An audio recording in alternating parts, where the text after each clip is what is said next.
तेजस्वी यादव जिस प्रकार की राजनीति कर रहे हैं उससे शायद उनको कभी भी सत्ता में आने में या बिहार के मुख्यमंत्री बनने में परेशानी होने वाली है, या उनको सत्ता से दूर ही रहकर संतोष करना पड़ सकता है। यह बात इसलिए कहा जा रहा है क्योंकि तेजस्वी यादव अपने गठबंधन के साथियों को अपने साथ रख नहीं पाते हैं, उनसे अच्छे से बातचीत नहीं कर पाते हैं, उनको समझा नहीं पाते हैं या उनको खुश नहीं कर पाते हैं।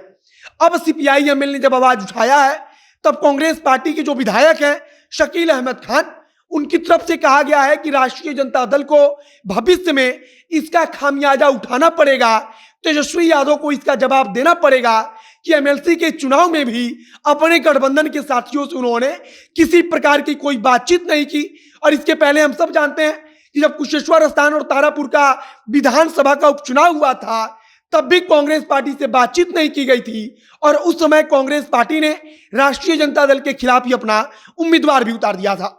अब तेजस्वी यादव को, राष्ट्रीय जनता दल को, कांग्रेस पार्टी के विधायक जो भाकपा माले है, भारतीय कम्युनिस्ट पार्टी माले, उसकी तरफ से चेतावनी दी जा रही है कि संभल जाइए, आप जो फैसला कर रहे हैं उस पर फिर से विचार कीजिए, नहीं तो खामियाजा भुगतना पड़ेगा।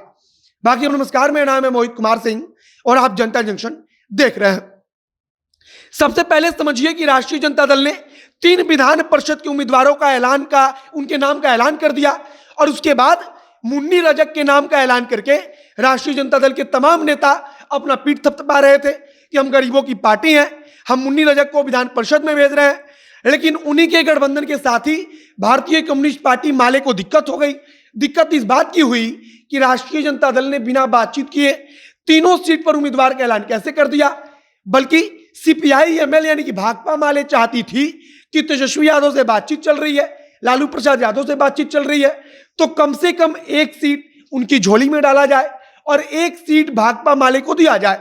और कम से कम सीट ना दिया जाए तो बातचीत तो किया ही जाए, बातचीत करके गठबंधन के साथियों को समझाया जाए कि आखिरकार क्यों ऐसा किया जा रहा है। लेकिन तेजस्वी यादव ने किसी की बात नहीं सुनी, लालू प्रसाद यादव ने किसी से बातचीत तक नहीं की और सीधे उम्मीदवारों का ऐलान हो गया। और भाकपा माले के विरोध के बाद कांग्रेस पार्टी के विधायक शकील अहमद खान ने कहा है कि राष्ट्रीय जनता दल को इसका खामियाजा भुगतना पड़ेगा, भविष्य में उसको पता चल जाएगा कि जो इस समय राष्ट्रीय जनता दल कर रही है उसका दुष्परिणाम क्या होता है। मतलब कि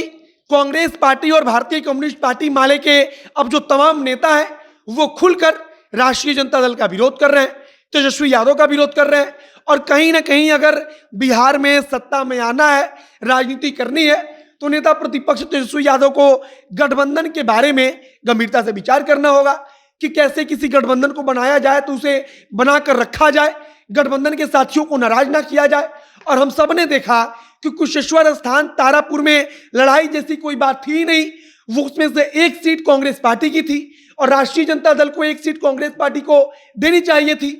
या फिर उनको अच्छे से बातचीत करना चाहिए था। लेकिन राष्ट्रीय जनता दल ने ना बातचीत किया, ना उपचुनाव के दौरान कांग्रेस पार्टी को एक सीट दिया और उसके बाद से कांग्रेस पार्टी वहां पर अपना उम्मीदवार उतार देती है और कहा जाता है कि महागठबंधन टूट गया। अब वही सेम चीज सीपीआई एमएल के साथ हो रहा है। Communist party of India ML जो है वो सीधे तौर पर कह रही है, उसने ट्वीट भी किया है कि हमसे बातचीत नहीं की गई और इस पर पुनर्विचार किया जाए कि राष्ट्रीय जनता दल के नेता तेजस्वी यादव, लालू प्रसाद यादव ने जो फैसला लिया है क्या वो सही है, इस पर विचार कीजिए, वरना भविष्य ठीक नहीं होगा।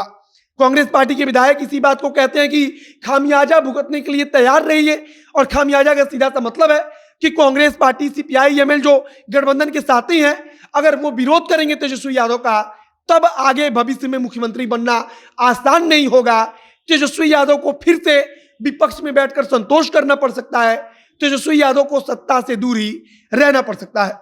बाकी राष्ट्रीय जनता दल कह रही है कि सीपीआई एमएल से हम बातचीत करेंगे, तो देखना महत्वपूर्ण होगा कि क्या बातचीत होती है और कैसे माले के नेताओं को खुश किया जाता है, कैसे उनको समझाया जाता है। आगे कुछ और खबर आएगी, कुछ नई जानकारी से जुड़ा हुआ अपडेट आएगा तो वो हम आप तक पहुंचाएंगे। फिलहाल इस वीडियो को वहीं पर समाप्त करते हैं। वीडियो को शेयर कीजिएगा, फेसबुक पेज को लाइक कीजिएगा और अगर यूट्यूब पर देखना है तो चैनल को सब्सक्राइब कीजिए। मिलते हैं फिर बहुत जल्द अगले वीडियो में। कैमरे पीछे खड़े ओम प्रकाश और मैं मोहित कुमार सिंह। बहुत बहुत धन्यवाद।